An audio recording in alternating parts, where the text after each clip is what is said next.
Good morning student. आज का हमारा टॉपिक है इनवर्स ट्रिग्नोमेट्रिक फंक्शन।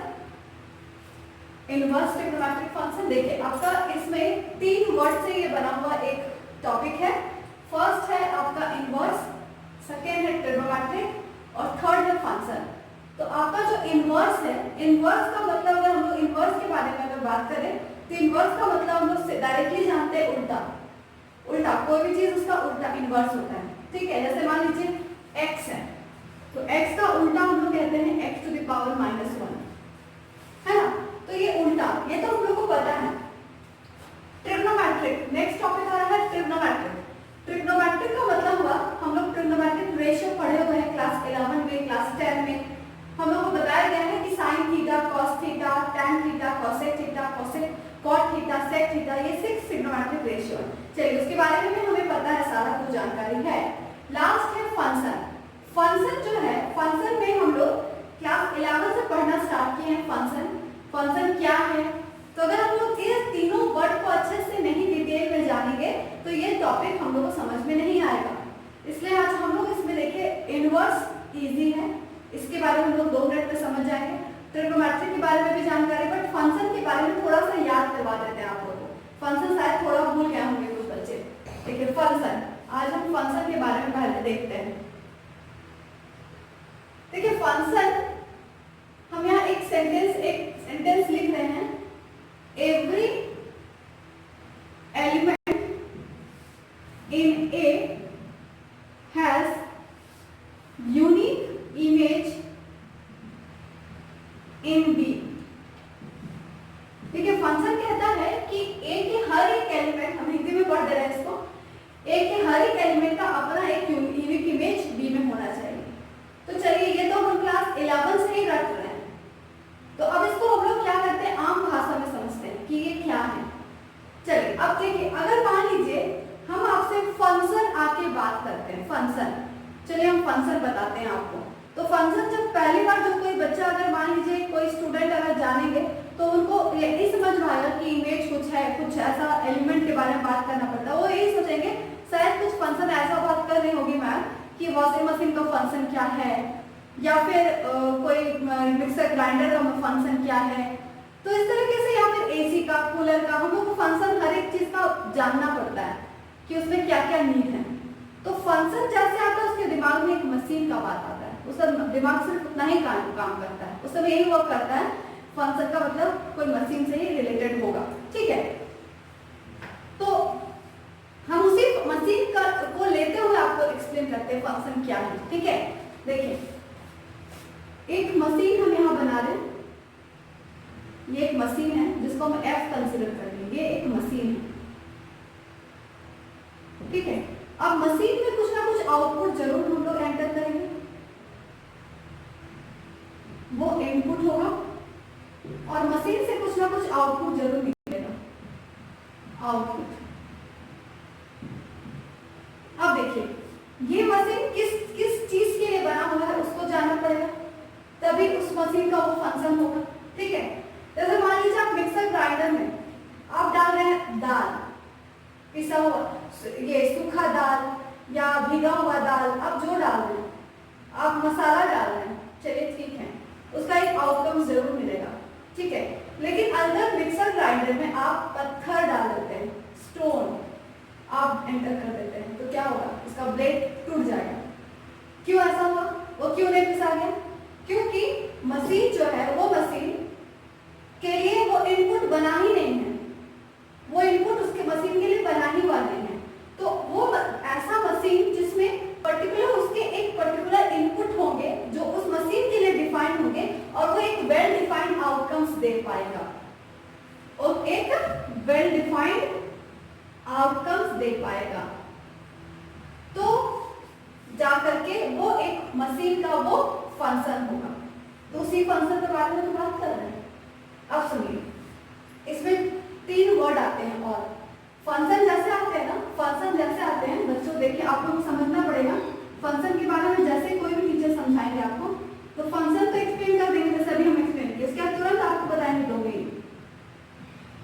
डोमेन बताएंगे, वैसे ही आपको बताएंगे कोडोमेन, और फिर तुरंत बताएंगे रेंज। तो ये सीरीज को पहले अच्छे से एक्सप्लेन कर देते हैं आपको, ठीक है। तो जब अभी हम आपको फंक्शन समझा दिए कि ये जो तरीका है इनपुट किए, फंक्शन उस मशीन में एंटर किया और वो पर्टिकुलर वेल डिफाइंड आउटकम्स दिया, तो वो आपका एक फंक्शन है, दैट इज फंक्शन। ये हम आपको एक्सप्लेन कर दिए। अब सुनिए, अब हम पहले आपको डोमेन के बारे में बात करते हैं। ऐसा इनपुट जो एक पर्टिकुलर उस मशीन में एंटर करने पर एक वेल डिफाइंड आउटकम्स दे पाए। याद रखिए आउटकम्स जरूर देना चाहिए, इसलिए यहाँ लिखता है एवरी एलिमेंट इन ए। हर एक इनपुट का आउटकम होगा, अगर वो मशीन के लिए बना हुआ है तो वो तभी जाकर के उस मशीन में एंटर करेगा, मतलब इनपुट के लिए आउटकम मिलना चाहिए, ठीक है। अगर मिला तो वो इनपुट आपका कहलाता है डोमेन। इस तरीके से हम लोग डोमेन के एलिमेंट, इनपुट के एलिमेंट को कंटेन हम लोग ये कर देते हैं, ब्रैकेट में लिख देते हैं, ब्रैकेट्स में। इस तरीके से आप ऐसे भी लिख सकते हैं, domain of F is equal to जो भी होगा वो यहाँ लिखेंगे, ठीक है। तो ये आपका डोमेन हो गया, मतलब इनपुट को ही डोमेन कहा जाता है। जितने इनपुट होते हैं, जितने भी इनपुट एंटर किए होंगे वो सारे आपके सारे के सारे एलिमेंट डोमेन होते हैं, ठीक है। अब देखिए जो पर्टिकुलर आउटकम्स मिलता है, वेल डिफाइंड आउटकम्स, याद रखिए वेल डिफाइंड आउटकम्स, तब वो कहलाते हैं उस इनपुट के वेल डिफाइंड आउटकम्स मिलता है तो उसको कहते हैं रेंज। क्या कहते हैं? रेंज। और क्वेश्चन में कोड डोमेन आपका हमेशा डिफाइंड रहेगा। Code domain is always defined in given question. जो भी क्वेश्चन रहेगा उस क्वेश्चन में कोड डोमेन हमेशा आपको डिफाइन दिया रहेगा, ठीक है। तो ये रहा आपका function, domain, codomain and range, जो हम लोग क्लास 11 से पढ़ते तो आ रहे थे, बट हमको इस तरीके से पूरा प्रैक्टिकली नहीं समझाया गया होगा। तो इसको हम लोग अच्छे से प्रैक्टिकली समझ गए। एक मशीन के थ्रू के एक इनपुट एंटर किए, उस इनपुट का एक वेल डिफाइंड आउटकम जरूर मिलना चाहिए, तो बहुत सारे इनपुट डोमेन कहलाते हैं। जिस इनपुट के आउटपुट मिले हैं उसको रेंज कहते हैं, और कोडोमेन आपके क्वेश्चन में दिए हुए रहेंगे, यही आपका कहलाता है function, domain, codomain and range, ठीक है। अब सुनिए, अब इसमें हम आपको 2-3 डायग्राम बना के दिखाते हैं। जैसे मान लीजिए एक डायग्राम 1 हम पहले ले रहे हैं यहाँ पर, ठीक है। देखिए एक डायग्राम, ये डायग्राम आप लोगों को सबको पता होगा, सभी बच्चों को पता होगा कि ये डायग्राम क्या है। देखिए इस सेट एक सेट ए है और एक सेट बी है, जिसमें सारे सन है, सन का कलेक्शन, और सेट बी में सारे फादर का कलेक्शन है। सन है ए बी सी डी और फादर है पी क्यू आर एस, ठीक है। मान लीजिए ए का फादर पी है, बी का फादर क्यू है, सी के फादर आर है और डी के फादर एस है। मतलब इस पर्टिकुलर ये सारे इनपुट है और यहाँ से यहाँ एसोसिएट कर रहा है एक रूल एफ जो कि फंक्शन है, यहाँ से फंक्शन एसोसिएट कर रहा है, ठीक है। तो ये ए जो है वो इनपुट किया फंक्शन में और आपको आउटपुट क्या मिला? पी। मतलब ए का आउटपुट पी मिल रहा है, बी का भी आउटपुट क्यू मिल रहा है, सी का भी आउटपुट आर मिल रहा है और डी का भी आउटपुट एस मिल रहा है। तो आप देख सकते हैं कि ए के हर एक इनपुट का एक पर्टिकुलर आउटकम बी में जरूर मिल रहा है। इसका मतलब ये क्या है? फंक्शन है, इट इज अ फंक्शन, ठीक है। अब डायग्राम 2 के बारे में देखते हैं। इसमें भी सन है और इसमें भी फादर है, A B C D P Q R S. चलिए इसमें फंक्शन एसोसिएट कर रहे हैं एफ, ठीक है। ए के फादर पी है, बी के फादर भी पी है, सी के फादर क्यू है और डी के फादर आर है। अब देखिए ए के फादर तो मिले, ए इनपुट किया और उस फंक्शन में एंटर करके उसके फादर मिले पी, बी के भी इनपुट है जो कि एफ में एसोसिएट हुआ और जाके उसके फादर मिले पी, सी का फादर क्यू, डी का father are.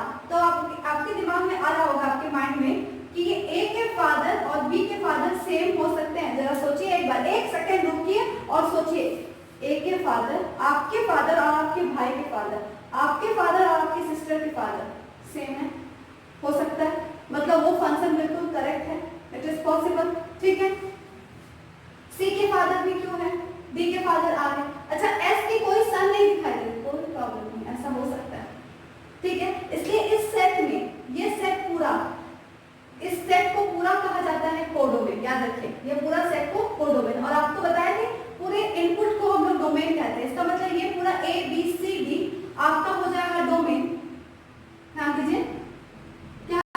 A B C D आपका हो जाएगा डोमेन। कोडोमेन के बारे में हम बात करें पूरा सेट बी, जो सेकेंड सेट होगा वो सेकेंड सेट आपका कोडोमेन पूरा का पूरा होता है, जिसके प्री इमेज हो या ना हो, पी क्यू आर एस। और रेंज आपका हो जाता है जिस जिस इनपुट के जो जो आउटपुट मिल रहे हैं। क्या किसका किसका मिल रहा है? पी का मिल रहा है, क्यू का मिल रहा है और आर का, मतलब पी क्यू आर आर आपका रेंज होता है। रेंज हमेशा आउटपुट से बनते हैं, डोमेन हमेशा इनपुट होते हैं, और कोडोमेन पूरा का पूरा सेकेंड सेट होता है। इसमें भी आप एक बार चेक कर लीजिए, आपके पास जो डोमेन है वो इनपुट है A B C D, domain codomain है second set P Q R S, और रेंज है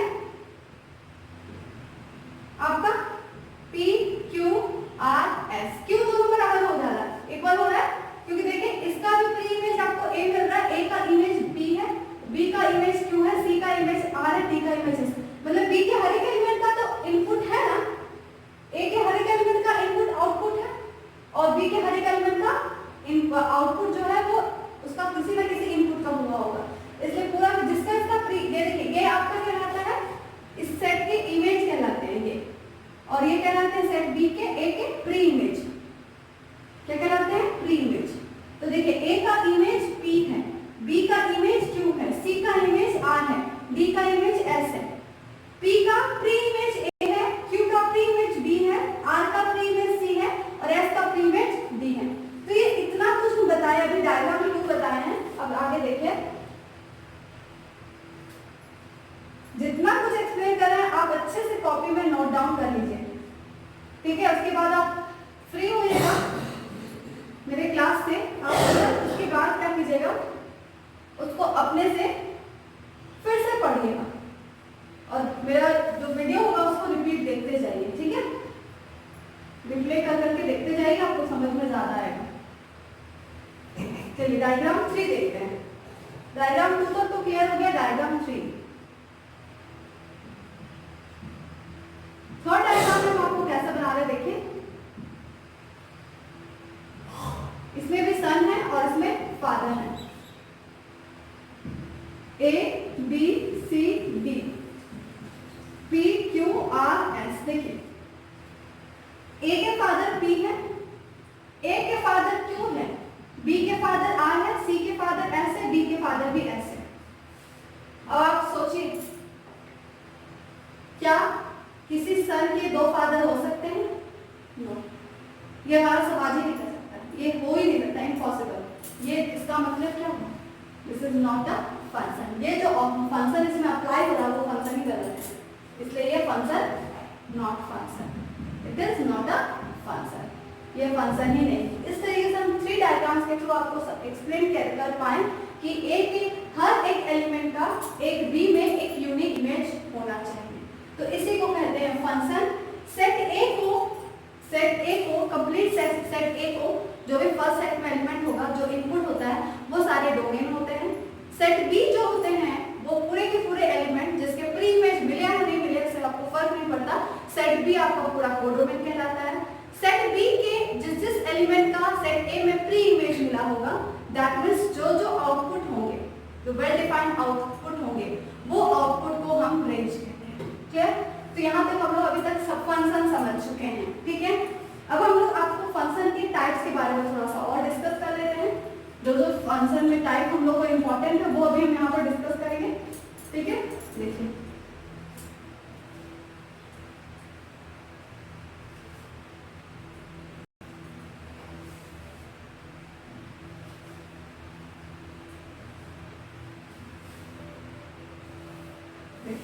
टाइप्स ऑफ फंक्शन में सबसे पहले आपके पास आता है 1-1 फंक्शन।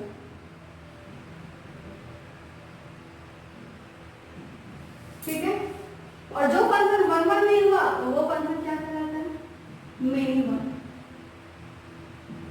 याद रखिए, दुनिया में कोई भी फंक्शन अगर 1-1 नहीं है तो वो मेनी वन जरूर होगा, और अगर वो मेनी वन नहीं है तो वो 1-1 होगा। ठीक है? Second, onto function. इसी तरह से हम इसको कंपेयर कर सकते हैं, जो फंक्शन ऑन टू नहीं है वो इनटू नहीं है, वो ऑन टू होगा। तो ये 4 टाइप्स ऑफ फंक्शन अभी हम आपके साथ डिस्कस करने जा रहे हैं, ठीक है। सबसे पहले 1 1 फंक्शन, जो हम डायग्राम 1 आपको ड्रॉ करवाए थे, आप देख सकते हैं हर एक एलिमेंट का एक एक इमेज मिल रहा है, 2 इमेज कहीं नहीं मिल रहा है, तो उसको कहा जाता है 1 1 फंक्शन। देखिए फिर से हम यहाँ ड्रॉ कर देते हैं, ए बी सी डी ऐसे लिख लेते हैं, P Q R S, set A है और सेट बी है, एफ यहाँ पर फंक्शन है, ठीक है। तो यहाँ क्या है, ए का इमेज P है, B का इमेज Q है, C का इमेज R है और D का इमेज S है। तो आप देख रहे हैं A का इमेज एक सिंगल P है, B का इमेज मतलब 1 फंक्शन का 1 इमेज, 1 1 1 1 तो 1 1, तो इस फंक्शन को कहते हैं 1 1 फंक्शन, ठीक है। 1 1 फंक्शन, जिस फंक्शन में आप देख रहे हैं कि एक एक एलिमेंट का एक एक इमेज मिल रहा है, एक एक इनपुट का एक एक ही आउटपुट मिल रहा है, तो उसको हम लोग कहते हैं 1 1 फंक्शन, ठीक है। जैसे देखिए, अगर मान लीजिए हम यहाँ एक और डायग्राम ड्रॉ कर लेते हैं, आपको कंपेयर करके दिखा देते हैं। ये सेट ए है और ये सेट बी है, यहाँ 1 2 3 4 ले लिए, ए बी सी डी ले लिए। मान लीजिए 1 का इमेज ए है, 2 का इमेज भी ए है और 3 का इमेज बी है और 4 का इमेज सी है।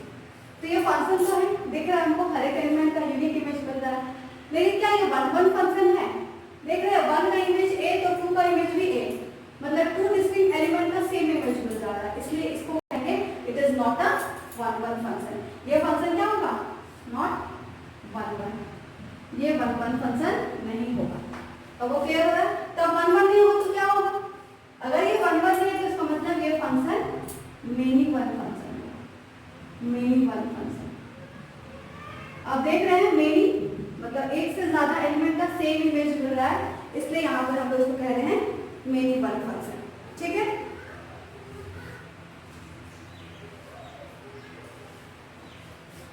हो गया ये आपको मेनी 1 और 1 1 और मेनी 1 आपको क्लियर हो गया होगा।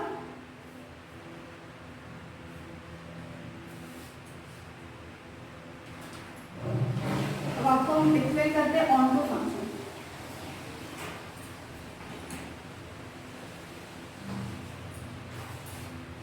देखिए ऑन टू फंक्शन में क्या है, सेकेंड वाला हम बताने जा रहे हैं, आपको डायग्राम के थ्रू एक्सप्लेन करते हैं।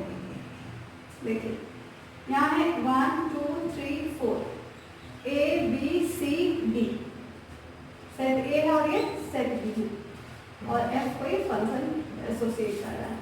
जैसे मान लीजिए 1 का इमेज A1 ए मिल रहा है, 2 का इमेज भी बी मिल रहा है, 3 का इमेज भी बी मिल रहा है, 4 का इमेज सी मिल रहा है। तो आप क्या देख रहे हैं इसमें, अगर इसके बारे में हम यहाँ पर बात करें तो इसके डोमेन क्या होंगे, पहले डोमेन आप लिख लीजिए सभी कोई। देखिए 1 2 3 4, आपके रेंज क्या होंगे? रेंज हो जाएंगे ए बी सी, और कोडोमेन क्या होंगे? कोडोमेन हो जाएंगे ए बी सी डी। देखिए ये फंक्शन 1 1 भी नहीं है और ऑन टू भी नहीं है। ऑन टू क्यों नहीं, आपको बता दें ये मेनी 1 फंक्शन है। ये ऑन टू क्यों नहीं है? ऑन टू कहता है कि वैसा फंक्शन जिस समय उस फंक्शन में उसके रेंज और कोडोमेन इक्वल हो जाना चाहिए, बराबर। ऑन टू कब होगा? ऑन टू कोई फंक्शन कब होगा? when range of f will be equal to codomain of f। Range उस फंक्शन का और कोडोमेन उस फंक्शन का क्या होगा? सेम होगा। जैसे एक डायग्राम और बनाते हैं।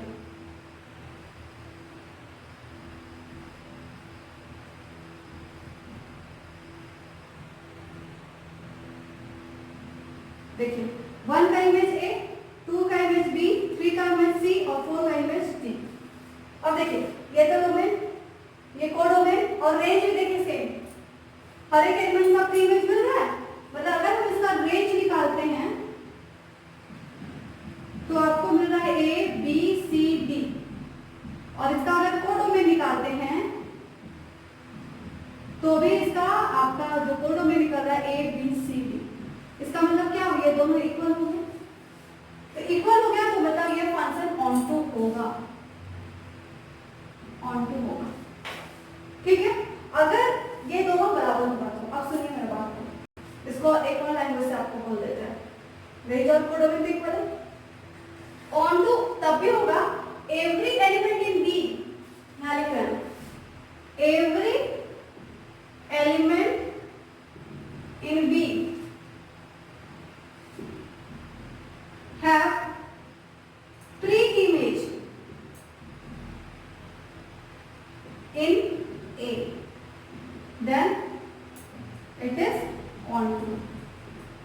ये कहता है onto कहता है कि B के हर एक एलिमेंट का प्री इमेज जरूर होगा A में, तब वो फंक्शन onto होगा। देख लीजिए B के हर एक एलिमेंट का प्री इमेज, इसमें प्री इमेज होता है ना, B के हर एक एलिमेंट का प्री इमेज A में है, इसीलिए फंक्शन ऑनटू है। तो दो तरीके से आप एक्सप्लेन कर सकते हैं ऑनटू को, या तो आप कह सकते हैं domain range of F will be equal to codomain of F, या फिर आप कह सकते हैं कि B के हर एक एलिमेंट का प्री इमेज सेट A में मिला है, इसलिए यह फंक्शन ऑनटू है, ठीक है। अब इनटू के बारे में देखिए। इनटू वाली चीज क्या होगा, अच्छा ये तो चलिए ऑनटू, इसमें एक और डायग्राम अगर बना लेते हैं, थोड़ा सा एक और डायग्राम देख लेते हैं ऑनटू में। आप लोग बोलेंगे कि मैम ये तो 1 1 फंक्शन है, तो कोई फंक्शन 1 1 है तो वो ऑनटू भी हो सकता है, ठीक है। देख लें 1 1 है ना, तो 1 1 भी होगा, वो ऑनटू भी होगा। चलिए एक और देखते हैं डायग्राम 1 2 3 4। क्या कहते हैं इसको, क्या डायग्राम कहते हैं इसको, इसको आपको एरो डायग्राम कहा जाता है। क्या डायग्राम है ये, एरो डायग्राम। क्लास 11 में पढ़े हैं आप लोग ना, सेट ए सेट बी। देखिए 1 का इमेज A है, 2 का इमेज भी A है, 3 का इमेज B है, 4 का इमेज C है, और मान लीजिए D नहीं है इसमें। तो चलिए बताइए ये कौन सा फंक्शन है या मेनी वन फंक्शन, ये कौन सा फंक्शन है। देखिए मेनी वन भी है और ऑनटू भी है। देख लीजिए दो एलिमेंट का same image, correct. Set B के हर एक एलिमेंट का प्री इमेज मिल रहा है, मतलब रेंज जो है वो आपको A B C है, और कोडोमेन भी आपका A B C है। इसका मतलब ये फंक्शन तो ऑनटू है, तो ऑनटू है as well as many one भी है।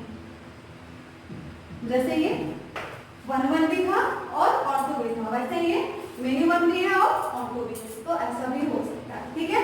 तो लोग यहाँ पर हम लोग अभी तक देख लिए ऑनटू इनटू। अब इनटू के बारे में देखते हैं। यहाँ ऑनटू पूरा एक्सप्लेन हो गया, ऑनटू देखिए, इनटू देखिए। ऑनटू कहा था कि बी के हर एक एलिमेंट का प्री इमेज ए में होना चाहिए।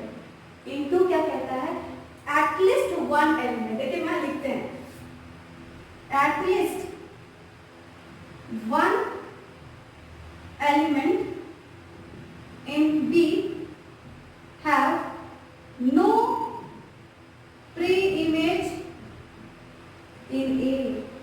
हम आपको बताए थे कि ऑनटू अगर नहीं है तो इनटू होगा, ऑनटू नहीं होगा कब नहीं होगा, जब देखिए एक का प्री इमेज नहीं मिला हो, इसका मतलब वो दोनों इक्वल नहीं हुआ, डोमेन और रेंज और कोडोमेन। तो देखिए यहाँ पर क्या मिलेगा, कम से कम एक ऐसा एलिमेंट बी में जरूर मिलेगा जिसके कोई भी प्री इमेज ए में नहीं होंगे। तो यहाँ देखिए बी के कम से कम एक ऐसा एलिमेंट डी मिल गया है जिसका कोई भी प्री इमेज ए में नहीं है, इसलिए ये फंक्शन ऑनटू नहीं था तो इनटू है। ये अगर फंक्शन ऑनटू नहीं था, देख लीजिए ऑनटू नहीं था, ये नॉट ऑनटू था, तो मतलब ये फंक्शन क्या है, इनटू। तो इनटू फंक्शन यही कहलाता है। इसका मतलब इसमें इनटू में एक चीज और हम कंफ्यूजन दे सकते हैं, जैसे ऑनटू में हम आपको बोले ये दोनों इक्वल होना चाहिए, डोमेन और रेंज इक्वल होना चाहिए। वही अगर हम इनटू के बारे में बात किया जाए तो range of F is a subset of codomain of F. Subset हो सकता है, प्रॉपर सबसेट लिखिए, इक्वल भी नहीं होगा, प्रॉपर सबसेट होगा। देख लीजिए रेंज ऑफ एफ, देख लीजिए इसी सेट से बने हैं एबीसी, तो N2 में प्रॉपर सबसेट हो जाता है और ऑनटू में इक्वल हो जाता है, ठीक है। तो यहाँ तक अभी हम लोग समझ चुके हैं कि ऑनटू 1 1 क्या है, ऑनटू क्या है, हम बताते पड़े फंक्शन क्या है, डोमेन क्या है, रेंज क्या है, कोडोमेन क्या है, 1 1 function, many one function, onto function, into function, पूरा क्लियर, ठीक है। चलिए अब आगे बढ़ते हैं।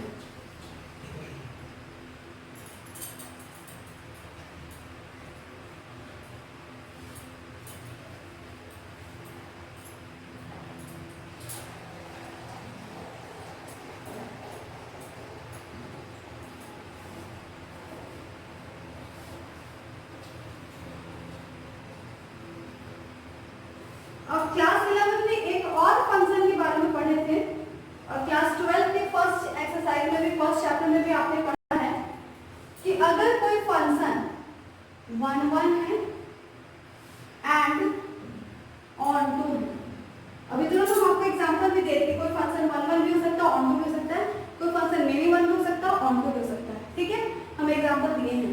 अगर कोई फंक्शन 1 1 और ऑन टू दोनों है, जब ये दोनों हो तब वो फंक्शन क्या कहलाता है, याद आया, बाइजेक्टिव, बिल्कुल सही, बाइजेक्टिव फंक्शन, आपको याद आया होगा। 1 1 फंक्शन एंड ऑन टू, एक फंक्शन अगर 1 1 भी है और ऑन टू भी है तो उस फंक्शन को कहते हैं बाइजेक्टिव फंक्शन। और अगर वो बाइजेक्टिव फंक्शन है तो हमने ये भी पढ़ा था, अगर कोई फंक्शन बाइजेक्टिव होता है तो भी उसके इनवर्टिबल फंक्शन भी होते हैं। बाइजेक्टिव फंक्शन में क्या कहा जाता है, इनवर्टिबल फंक्शन। इनवर्टिबल फंक्शन भी कहता है अगर कोई फंक्शन 1 1 और ऑन टू है तभी वो फंक्शन का इनवर्स एग्जिस्ट करता है। इनवर्टिबल का ही दूसरा नाम है इनवर्स। इनवर्टिबल फंक्शन कहा जाता है फंक्शन के टाइप्स में, लेकिन उसका मीनिंग क्या होगा, इनवर्स। तो इस कोई फंक्शन 1 1 ऑन टू है तो बाइजेक्टिव फंक्शन भी है और वो इनवर्टिबल फंक्शन भी है, तभी उसका इनवर्स एग्जिस्ट करेगा, इनवर्स। अगर 1 1 ऑन टू में से कोई एक भी ना हो तो इनवर्टिबल होगा ही नहीं, तो इनवर्स एग्जिस्ट करेगा ही नहीं। चलिए अब क्वेश्चन ये है, सबसे पहला बात ये है कि क्या इनवर्स सारे फंक्शन का एग्जिस्ट होता है, ये सबसे बड़ा चीज हमारे दिमाग में आया होगा। बहुत सारे बच्चे जो है वो सोच भी रहे होंगे क्या फंक्शन, मैम तो बोली कि 1 1 ऑन टू फंक्शन अगर होगा तो वो इनवर्टिबल होगा, वो बाइजेक्टिव फंक्शन होगा वो इनवर्टिबल होगा, तो क्या सभी फंक्शन इनवर्स एक्सिस्ट करेंगे? तो क्या उसका आंसर क्या होगा? बिल्कुल सही, नहीं, है ना, नहीं होगा, क्योंकि अभी तुरंत हमने देखा कि कोई फंक्शन मेनी 1 और ऑन टू था, तो जब मेनी 1 ऑन टू रहेगा तब तो उसका इनवर्स एग्जिस्ट नहीं करेगा। जैसे अभी तुरंत एग्जांपल हम देख रखे थे ना, जैसे ऐसा एग्जांपल,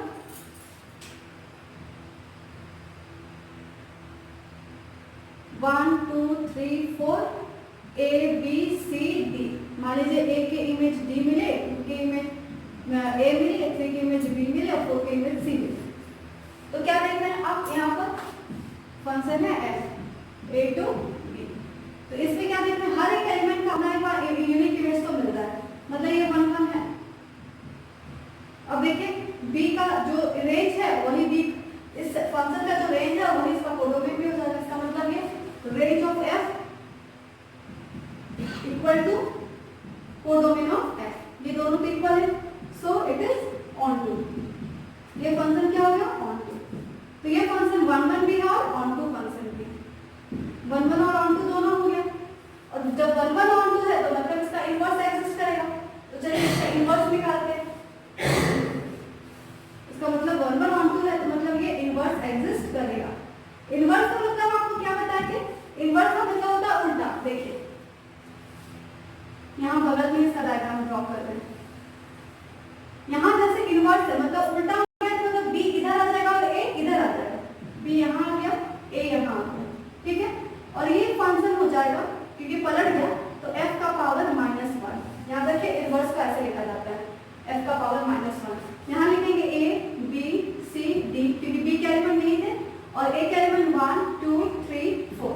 अब देखते हैं a का जो प्री इमेज था वो 2 था तो a का साइड 2 मिलाएंगे, b का प्री इमेज आपका 3 था तो 3 से मिलाएंगे, c का प्री इमेज 4 था 4 से मिलाएंगे और d का प्री इमेज 1 था तो 1 से मिलाएंगे। तो ये जो मिला आपका, जो हम लोग इनवर्स किए, तो ये आपको मिलाता है इनवर्स फंक्शन, इनवर्स फंक्शन आया समझ में? ये f था तो यहाँ देखिए आप f इनवर्स, ठीक है, तो ये आपका इनवर्स फंक्शन हम लोग यहाँ पर समझ पाए। अब देखिए एक चीज और देख लेते हैं कि इनवर्स एग्जिस्ट किया कैसे, 1 1 ऑन टू हुआ था। अब एक और एग्जांपल देखते हैं। देखिए अगर मान लीजिए ऐसा डायग्राम है आपके पास 1 2 3 4, ये सेट ए हो गया, set B, A B C D, ठीक है, 1 की इमेज ए मिले, 2 की इमेज बी ए मिले, 3 की इमेज बी मिले और 4 की इमेज सी मिले, ठीक है। मान लीजिए डी नहीं है हैं, ठीक है। तो आप देखिए ये 1 1 तो है नहीं, ये मेनी 1 ऑन टू है, ठीक, ऑन टू तो है। देख लीजिए रेंज और कोडोमेन सेम है, आपको दिख रहा है ना, अभी तक समझ में आ गया होगा। अब देखिए तो इसका इनवर्स एग्जिस्ट करता है कि नहीं करता वो देख लेते हैं। ये इसका एफ है, एफ इनवर्स निकालते हैं। क्या आप बोले थे, इनवर्स में क्या होता है, जो कोडोमेन था वो डोमेन बन जाता है, जो डोमेन था वो कोडोमेन बन जाता है। देख लीजिए ये इसका डोमेन था, ये इसका कोडोमेन था। यहाँ देखिए इनवर्स में ये इसका डोमेन बन गया, कोडोमेन जो था वो डोमेन बन गया, और जो डोमेन था वो कोडोमेन बन गया। देख रहे हैं, तो यहाँ पर भी हम लोग वही करेंगे, बी को यहाँ कर देंगे, ये इसका कोडोमेन को इसका डोमेन बनाएंगे, और इसका डोमेन को इसका कोडोमेन बनाएंगे। ये इनवर्स है, ठीक है। अब यहाँ ए बी सी लिख लेते हैं, 1 2 3 4। ए का क्या मिला था 1 और ए का 2, बी का क्या मिला था 3 और सी का क्या मिला था 4। अब बताइए तो क्या एक एलिमेंट का 2 इमेज हो सकता है? नहीं। सन फादर को लेकर आप समझ लीजिए, नहीं। ये अगर मान लीजिए सन है और ये फादर है, क्या किसी सन के 2 फादर हो सकते हैं? नो। इसका मतलब ये फंक्शन ही जब नहीं है, जब ये फंक्शन ही नहीं है तो ये इनवर्स फंक्शन कैसे होगा?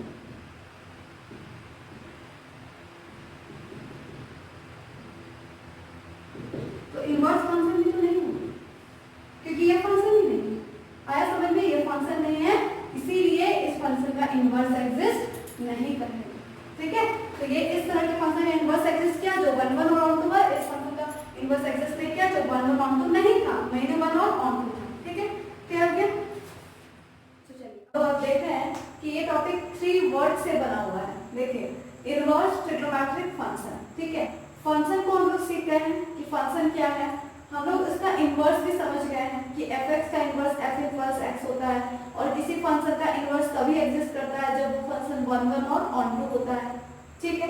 अब यहाँ से आपका ये फंक्शन जो है वो ट्रिग्नोमेट्रिक फंक्शन के बारे में हमको देखना है कि ये फंक्शन ट्रिग्नोमेट्रिक फंक्शन क्या होता है। ट्रिग्नोमेट्रिक फंक्शन क्या होता है हम लोग इसके बारे में तो पढ़े हुए हैं क्लास 11 में, लेकिन इसके बारे में हम लोग को इस टॉपिक में क्या जानना है उसको भी बता रहे हैं, ठीक है। देखिए यहाँ पर जैसे आप लोग ट्रिग्नोमेट्रिक फंक्शन जो पढ़े हुए हैं,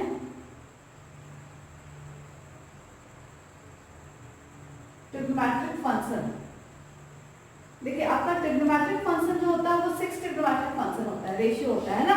एक होता है sine theta, cos theta, tan theta, cosec theta, sec theta और कॉट थीटा। तो ये जो 6 ट्रिग्नोमेट्रिक फंक्शन है, 6 ट्रिग्नोमेट्रिक रेशियो है, ये 6 ट्रिग्नोमेट्रिक रेशियो के बारे में ये जानना है कि अगर साइन थीटा के बारे में अगर हम आपसे ये पूछ दिए कि साइन थीटा फंक्शन किस तरह का फंक्शन होता है, वो 1 1 फंक्शन होता है या फिर मेनी 1 फंक्शन होता है, इसके बारे में पहले हम डिस्कस करेंगे।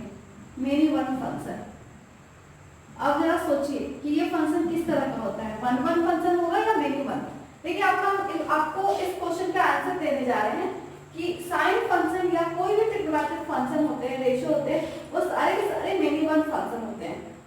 जैसे हम आपको बता दें, मतलब ये 1 1 फंक्शन नहीं होते और क्या होते हैं, मेनी 1 फंक्शन। मतलब आपको हम ये बता दें, जैसे मान लीजिए हम एक साइन का वैल्यू लेते हैं, साइन के डोमेन में हम 2 ही वैल्यू को लेके आपको बता रहे हैं जिसकी वजह से मेनी 1 हो जा रहा है। जैसे साइन 0 लेते हैं, साइन 0 जब लेते हैं तो उसका वैल्यू 0 आएगा, और साइन पाई लेते हैं तो भी इसका वैल्यू 0 आएगा। तो आप देख सकते हैं कि इस तरह से हमको दिखा दे रहा है कि 2 डिस्टिंक्ट एलिमेंट का सेम इमेज मिल जा रहा है। तो ये जो फंक्शन एसोसिएट कर रहा है, ये फंक्शन आपका मेनी 1 हो जा रहा है। तो ये साइन इस वजह से ये दिखा दिया कि एक एलिमेंट से ज्यादा के एलिमेंट का इमेज सेम हो जा रहा है, 2 एलिमेंट्स का इमेज सेम हो जा रहा है, 3 एलिमेंट्स का भी इमेज सेम हो सकता है। जैसे 2 पाई का भी वैल्यू 0 ही हो जाएगा। तो इसके डोमेन में, उसके जितने भी डोमेन होते हैं, वो सारे डोमेन में इसका ये जो इमेज होगा, इमेज हो सकता है कि किसी 2 या 3 एलिमेंट्स का सेम इमेज हो जाए। इस वजह से ये मेनी 1 फंक्शन कहलाता है, ठीक है। अब आप ये देखिए, अगर ये मेनी 1 है, ये भी मेनी 1, हम आपको बताएं कि सारे के सारे फंक्शन ही मेनी 1 होते हैं। अब अगर ये सारे फंक्शन मेनी 1 फंक्शन है, तो हम तो आपको ये बताए हैं कि कोई भी फंक्शन एग्जिस्ट तभी करता है जब वो 1 1 और ऑन टू फंक्शन हो। लेकिन यहाँ पर क्या हो गया, 1 1 तो है ही नहीं, ये मेनी 1 है, तो मतलब क्या है, इसका कहने का मतलब क्या है, मेरा कहने का कि ये ट्रिग्नोमेट्रिक फंक्शन का इनवर्स एग्जिस्ट ही नहीं करेगा। तो हमारा टॉपिक ही है इनवर्स ट्रिग्नोमेट्रिक फंक्शन, तो कैसे होगा? तो देखिए आपको यहाँ एक इम्पॉर्टेंट पॉइंट हम ऐड कर देते हैं कि यहाँ पर जो मेरा जो मिनिमम फंक्शन होता है वो उसके उस ट्रिग्नोमेट्रिक फंक्शन के नेचुरल डोमेन में मिनिमम होता है। अब नेचुरल डोमेन क्या है देख लीजिए, साइन थीटा का जो नेचुरल डोमेन होता है, डोमेन वो होता है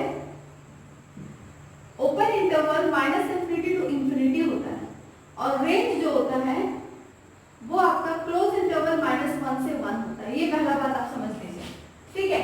तो साइन थीटा का आपका डोमेन तो ओपन इंटरवल -∞ से इंफिनिटी है। तो अब क्या है कि इसी नेचुरल डोमेन में ये फंक्शन मिनिमम है, ठीक है। तो हम लोग यहाँ पर ये देख रहे हैं कि hence the trigonometric function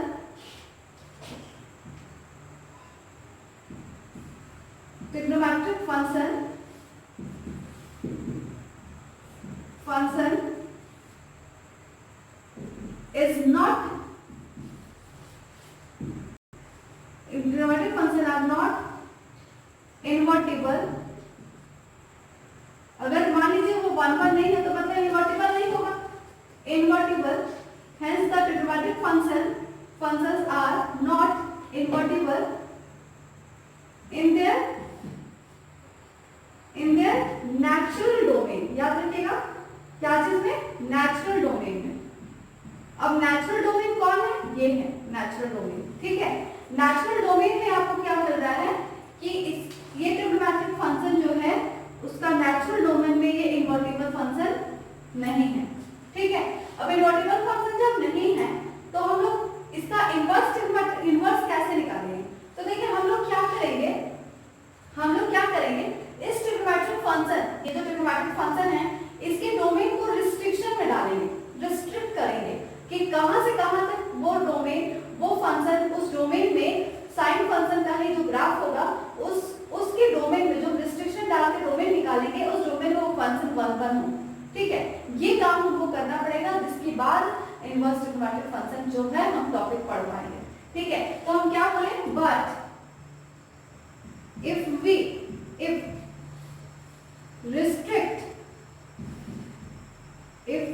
restrict the domain of trigonometric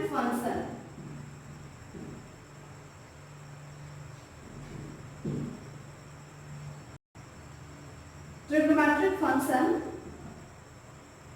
then they become 1 1। तो वो क्या आ जाएगा 1 1, देन इनवर्स एग्जिस्ट, तभी जाके इनवर्स एग्जिस्ट करेगा। ये स्टेटमेंट आप पूरे अच्छे तरीके से अपनी कॉपी में नोट डाउन कर लीजिए और इसको बार बार पढ़िए, तभी आप इसको आगे बढ़ाइएगा अपने दिमाग से, ठीक है। तो इसको यहाँ तक हम लोग समझ गए कि हमको यहाँ डोमेन में ट्रिग्नोमेट्रिक फंक्शन के डोमेन को रिस्ट्रिक्ट करना पड़ेगा, और रिस्ट्रिक्शन के बाद वो जब 1 1 आ जाएगा तब वही इनवर्स एग्जिस्ट करेगा। तो पूरे तरीके से हम जो डोमेन होगा उसी में हम काम नहीं कर सकते, ठीक है।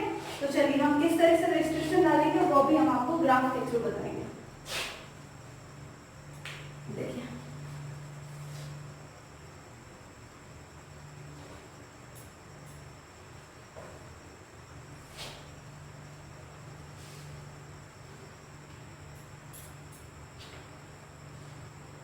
देखिए जो हम अभी ग्राफ करने जा रहे हैं वो शुरुआत हम कर रहे हैं साइन थीटा से।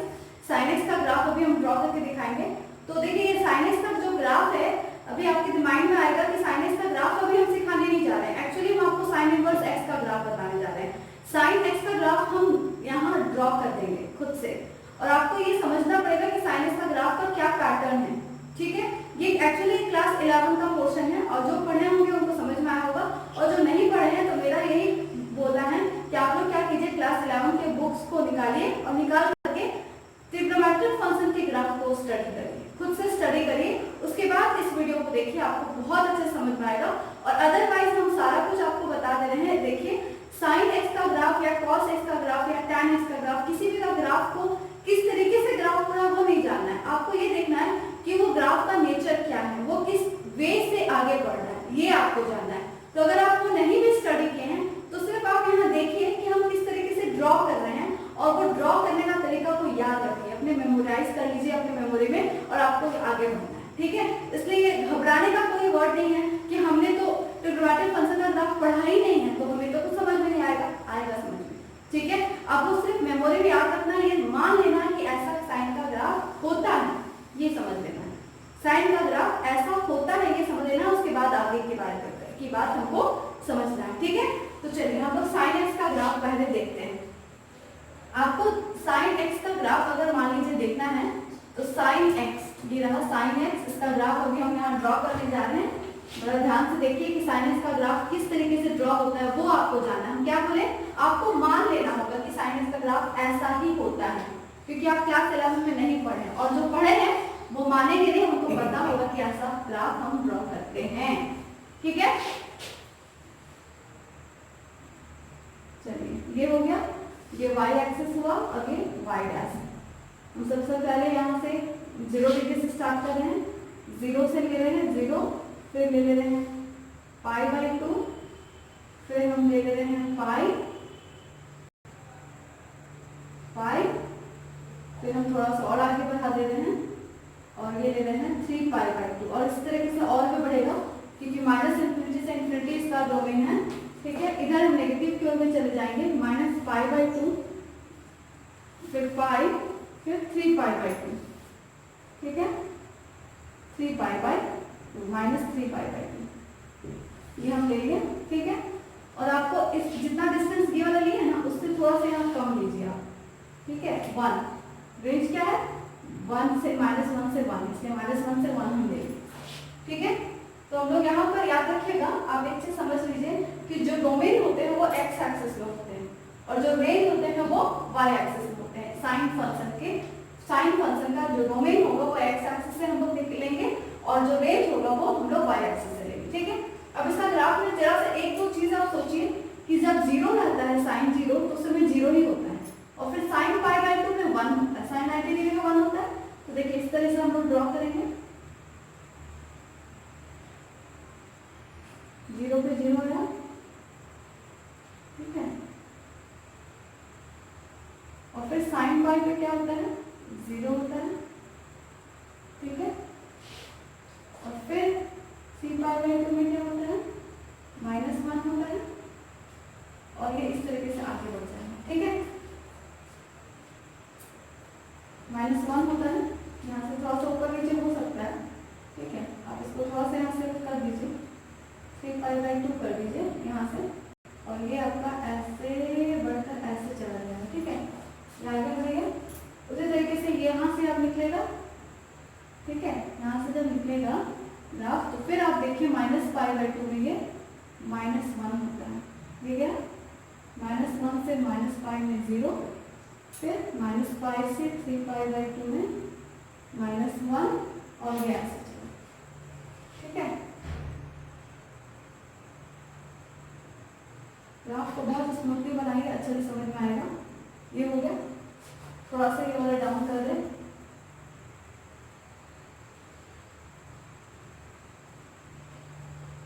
ठीक है, हो गया।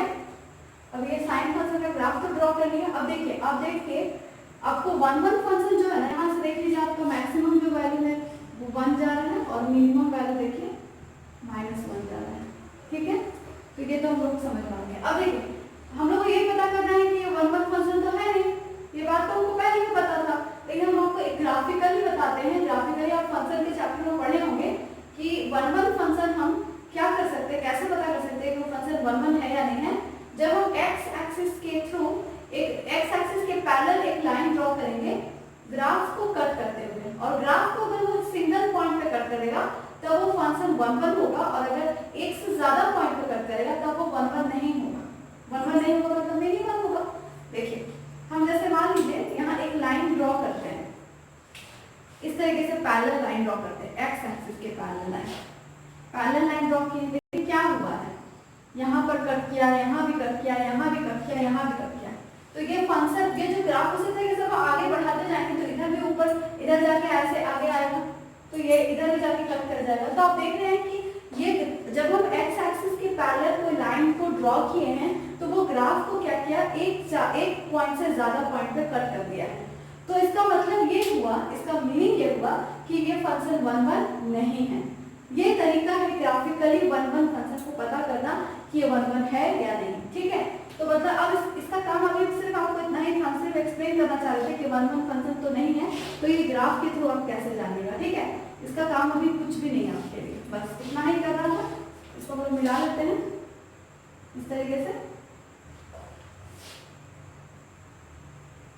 चलिए अब देखिए हम लोग क्या करेंगे, तो इतना तो समझ में आ गया 1 1 नहीं है तो इनवर्स एग्जिस्ट नहीं करेगा, बट इनवर्स तो एग्जिस्ट कराना हमको पड़ेगा। तो हम कैसे करेंगे, रिस्ट्रिक्शन डाल करके। किसमें, डोमेन। देखिए अगर मान लीजिए हम -π/2 से इसको ब्रेक करते हैं ऐसे, ठीक है, और π/2 से तक ब्रेक करते हैं, इसको थोड़ा सा अलग से कर लीजिए।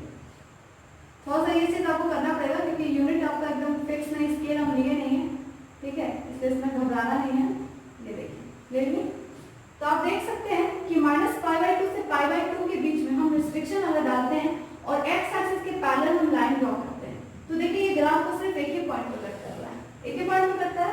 मतलब इस रेंज में, इस पर्टिकुलर रेंज में -π/2 से π/2 में ये ग्राफ 1 1 हो जाता है, ठीक है। इसलिए हम क्या कर रहे हैं, हम इसका रिस्ट्रिक्शन लिए हैं -π/2 से π/2।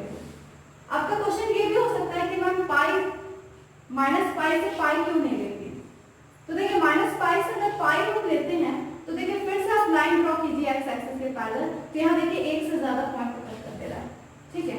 तो मतलब -π से पाई नहीं ले सकते क्योंकि 1 1 नहीं रहेगा, 1 1 करना है, ठीक है। अब एक चीज और, एक और क्वेश्चन हो सकता है कि मैम आप π/2 से कम क्यों नहीं लिए, -π/2 से भी कम क्यों नहीं लिए। मान लीजिए आप बोलते हैं कि π/4 क्यों नहीं ले लें हम, π/4 और -π/4 से π/4, तो यहाँ पर भी तो आपका ग्राफ को कट करेंगे तो एक ही पॉइंट को कट करेगा।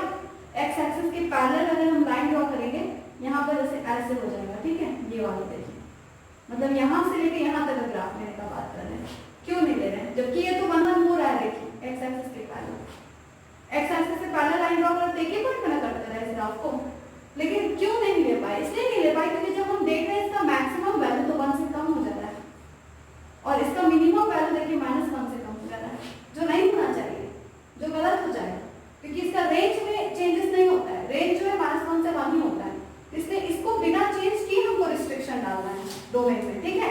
तो ये चीज समझ में आ गया होगा सभी को अच्छे से कि हम क्यों π/2 ही क्यों चूज किए हैं, π/4 क्यों नहीं लिए, पाई क्यों नहीं लिए, ये सब हमको अच्छे से क्लियर रहना चाहिए, ठीक है। याद रखिए जो चीज अभी हम बता रहे हैं कहीं एग्जामिनेशन में पूछे नहीं जाते हैं, ये सिर्फ आपकी नॉलेज के लिए है कि किस तरीके से इसके डोमेन और रेंज आते हैं। जबकि हमने डोमेन तो पढ़ा है साइन फंक्शन का डोमेन -π से π, तो हमारा डोमेन क्यों चेंज हो जा रहा है हमारे बुक में, वो हमको आपको बताना है, इसलिए हम ये चीज आपको एक्सप्लेन कर रहे हैं, ठीक है। चलिए हमारा रिस्ट्रिक्शन तो यहाँ से यहाँ तक था, तो मतलब यहाँ के बाद का ग्राफ हमको नहीं लेना, या तो आप इरेज कर दीजिए या तो इस तरह से आप डॉट दे दीजिए ताकि आपको ये समझ में आए कि ये ग्राफ हम नहीं ले रहे हैं, ठीक है। इस रिस्ट्रिक्शन में हम ये ग्राफ नहीं ले रहे हैं, ये देखिए हो गया।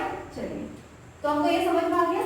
अब यहाँ से ये जो फंक्शन का जो ग्राफ मिल रहा है -π/2 से π/2 के बीच में ये जो ग्राफ मिल रहा है, ये आपका कौन सा ग्राफ है, y sin x का ग्राफ है, ठीक है।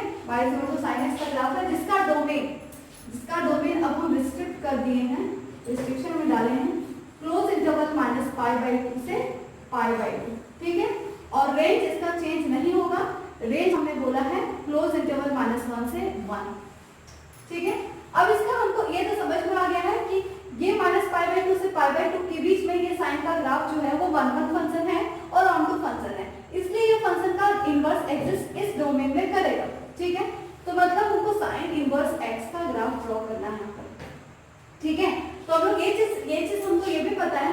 अच्छा साइन इनवर्स x कैसे लिखते हैं, देखिए साइन का पावर नेगेटिव x ऐसे लिखा जाता है, जिसको पढ़ा जाता है साइन इनवर्स x, ठीक है। अब देखें साइन इनवर्स x, इसका 2-4 मीनिंग भी हम यहाँ समझा ही देते हैं। देखिए साइन इनवर्स x को कुछ बच्चे सोचने लगते हैं कि इसका मीनिंग 1/sin x है, नो ऐसा नहीं, इसका मीनिंग ये नहीं, ठीक है। एकदम क्लियर करके रखिए कि साइन इनवर्स x का मतलब 1/sin x नहीं होता है। फिर साइन इनवर्स x का मतलब बच्चे ये भी सोच लेते हैं साइन x का पावर नेगेटिव, इसका मीनिंग तो ये है, इसका मीनिंग ये नहीं है, ठीक है, इसका मीनिंग ये नहीं है, इसका मीनिंग ये है। देख लीजिए अच्छे से। जैसे आप लोग सोचते हैं कि x है तो इसका इनवर्स x का पावर -1 लिख लेते हैं, वही आप यहाँ सोचने लगते हैं ये वाला चीज। नो, ये नहीं है, ठीक है। साइन इनवर्स x को ऐसे भी नहीं लिखा जाता है, देखिए साइन x का पावर -1, नो, ये भी गलत है। तो ये चीज को मेमोराइज कर लीजिए अपने माइंड में कि ये ऐसा चीज नहीं है साइन इनवर्स x। तो क्या है, तो क्या है, देखिए ये है fx को जैसे लिखते हैं fx, वैसे लिखते हैं इनवर्स इसका f इनवर्स x। उसी तरह साइन x है तो साइन इनवर्स x, ठीक है। तो ये लिखने का सिर्फ पैटर्न है, लिखने का तरीका है, ठीक है। तो इसको हमको पढ़ना कैसे, साइन इनवर्स x। अब इनवर्स x जब करता है तो उसका रेंज जो होता है साइन x का, वो इनवर्स का क्या होता है, डोमेन, और जो साइन x का जो डोमेन होता है वो साइन इनवर्स x का क्या हो जाता है, रेंज। आपको पहले भी हम समझाए थे फंक्शन लेकर के। तो यहाँ इसका अब डोमेन हो जाएगा -1 से 1 और रेंज हो जाएगा -π/2 से π/2। देख लीजिए आप अच्छे से, ठीक है। तो आप यहाँ से देख ले रहे हैं कि ये जो अभी हम आपको बताए थे कि साइन x का जो डोमेन होता है वो x एक्सिस में होता है और रेंज होता है वो y एक्सिस में होता है। अब देखिए दस पलट जाएगा। अब देखिए जो डोमेन है वो आपका -1 से 1 वो आपका आ जाएगा किसमें, x एक्सिस में, और जो -π/2 जो π/2 होता है वो आ जाएगा y एक्सिस में। पहले जस्ट देखो, देखिए वो ही रहा है कि डोमेन x ही एक्सिस से ले रहे हैं, सिर्फ नंबर चेंज हो जाता है, ठीक है। तो अब देखिए, अब इसका ग्राफ हम आपको यहाँ ड्रॉ करके दिखाते हैं, ठीक है। इसके ग्राफ को ड्रॉ करने के लिए ना आपको ना ये मिरर इमेज ड्रॉ करना है। मिरर इमेज ड्रॉ करने के लिए आपको y x का ग्राफ ड्रॉ करना पड़ेगा इसी ग्राफ में, y x। और y x का ग्राफ को हम एक मिरर की तरह समझेंगे कि एक मिरर है वहाँ बीच में रखा हुआ। देखिए y x अगर बोल दे तो कुछ बच्चों को ये भी नहीं समझ में आ रहा होगा कि इसका ग्राफ ड्रॉ होता कैसे है। देखिए इसके बारे में हम सिर्फ आपको इतना बता देते हैं, y x का ग्राफ हमेशा पासिंग थ्रू दी ओरिजिन होता है। देखिए अगर यहाँ -2 लेते हैं तो -2 ही होगा, -1 लेते हैं तो -1, 0 तो 0, उसी तरीके से आगे बढ़ाते हैं तो 1 तो 1, 2 तो 2।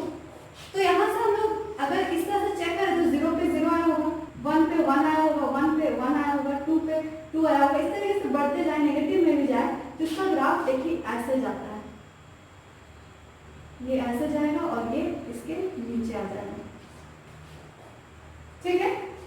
y x का ग्राफ ऐसे होगा, ठीक है। तो ये y x का किसका ग्राफ हमने ड्रॉ किया, y x का हो गया।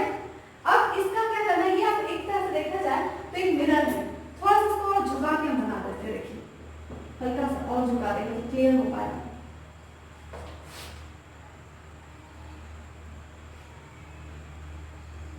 देखिए हो गया। अब ये y x का ग्राफ हम ड्रॉ कर दिए हैं, ठीक है। यहाँ आपका 0। चलिए अब देखिए ये आप समझिए कि यहाँ पर एक मिरर की तरह रखा हुआ है, तो मतलब इसका रिफ्लेक्शन इधर बनेगा और इसका रिफ्लेक्शन, ये वाले छोटे पार्ट का रिफ्लेक्शन इधर बनेगा। तो यहाँ जो है ये जो ग्राफ है ये वाला आप देखिए x एक्सिस की तरफ आ रहा था, x एक्सिस की तरफ जा रहा था। तो मतलब अभी इसका इमेज जब जाएगा तो y एक्सिस की हो जाएगा, ऐसे बढ़ जाएगा, हो जाएगा, ठीक है। और इसका भी क्या होगा, इसका x नेगेटिव क्यों हो जा रहा है, अभी ये क्या हो जाएगा, y नेगेटिव, ऐसे चला जाएगा, ठीक है। तो अब यहाँ से हम अगर देखें तो ये जो आपका पार्ट हो जाएगा, इसके बारे में देखा जाए तो ये आपका आ जाएगा π/2, और यहाँ से अगर हम परपेंडिकुलर ड्रॉ करें x एक्सिस के ऊपर तो ये आपका हो जाएगा 1, ठीक है। और यहाँ से अगर मान लीजिए यहाँ से अगर देखा जाए तो ये आपका हो जाएगा -π/2, और यहाँ से ड्रॉ किया जाए x एक्सिस के ऊपर परपेंडिकुलर तो ये -1, ठीक है। तो आप देख सकते हैं कि इस ग्राफ का ये जो ग्राफ है ये आपका ग्राफ ड्रॉ हुआ है y sin इनवर्स x का, ठीक है। अब यहाँ से आप देखिए y एक्सिस में आपके पास आ जाएगा -π/2 से π/2 जो आपका रेंज देता है, और x एक्सिस के ऊपर आ जाएगा -1 से 1 जो दे देता है डोमेन। देखिए आ गया डोमेन और रेंज, ठीक है। तो ये ग्राफ आप यहाँ पर थोड़ा सा ये कर देते हैं, थोड़ा सा आप लोगों को क्लियर करने के लिए यहाँ पर देखिए थोड़ा सा ब्लू लाइन भी दे देते हैं ताकि आपको साइन इनवर्स x का ग्राफ दिखे।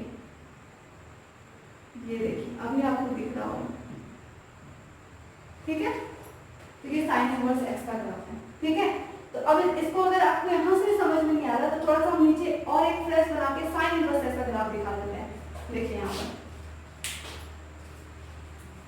इसको अलग से बना लीजिए, ये y एक्सिस हुआ और ये x एक्सिस हुआ। ठीक है, x डैश और ये x और ये y और ये y डैश। तो साइन एक्स का ग्राफ कैसे ड्रा होता है, देखिए ऐसे करके ऐसे।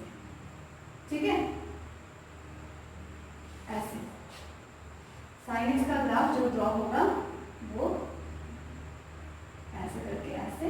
तो अब यहाँ से जो ये जो वैल्यू आएगा वो आपका जाएगा π/2, इधर से जो जाएगा वो -π/2, यहाँ से जो परपेंडिकुलर होगा वो 1, यहाँ से जो परपेंडिकुलर होगा वो -1। तो ये रहा आपका डोमेन।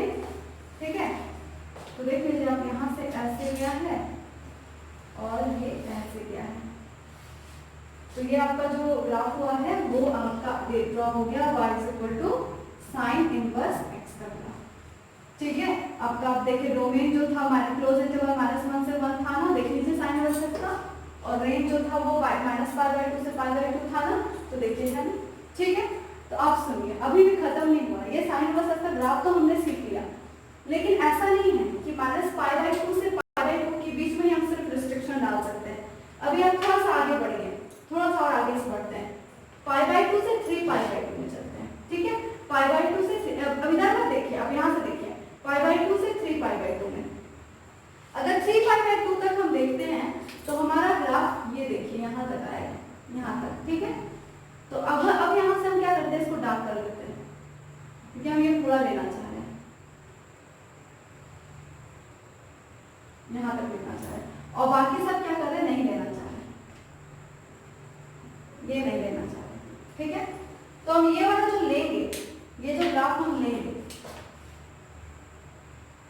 ये जो हम लेने वाले हैं, कहाँ से लेने वाले हैं, π/2 से 3π/2 के बीच में। अब इसमें अगर मान लीजिए पैरेलल ट्रैक्स एक्स ड्रॉ करते हैं, देख सकते हैं एक ही पॉइंट पर कट करता है, इसलिए ये रेंज में भी π/2 से 3π/2 में भी ये फंक्शन जो है वो 1 1 हो रहा है, और इस रेंज में भी ये इनवर्स एग्जिस्ट करेगा। ठीक है, इस रेंज में भी इसका इनवर्स एग्जिस्ट करेगा, मतलब इसका सिर्फ रेंज यही नहीं होगा, आपका ये रेंज इसका π/2 से 3π/2 भी होगा। अच्छा, इसी तरीके से और आगे भी तो हो सकता है, 3π/2 से 5π/2 भी हो सकता है, और एटसेट्रा बहुत सारा यहाँ से आगे बढ़ सकते हैं। अच्छा, पीछे की ओर भी जाए, इधर साइड में भी देख लीजिए, -π/2 से 3π/2 में भी इसका जो है उस ब्रांच में भी आपका क्या हो जा रहा है, -3π/2 से -π/2, इस ब्रांच में भी ये कंटिन्यूअस आपका 1 1 फंक्शन है और इसका इनवर्स एग्जिस्ट कर रहा है। ठीक है, लेकिन एक चीज ध्यान दीजिए, ये सारा ब्रांच तो है, ये सब में भी है वो 1 1 और इनवर्टिबल भी एग्जिस्ट कर रहा है, लेकिन ये जो मेन ब्रांच जो इसके बारे में डिस्कस कर रहे थे, ये ब्रांच जो है ये बहुत ही इंपॉर्टेंट है, -π/2 से π/2, और आपकी बुक में जो रेंज देगा वो यही दे देगा, ये सब के बारे में सिर्फ एक्सप्लेन कर देगा कैसा होता है, लेकिन इसका कोई काम नहीं अभी आपका, क्योंकि ये जो रेंज होता है ना, ये वाला जो पार्ट है, ये वाला रेंज को कहा जाता है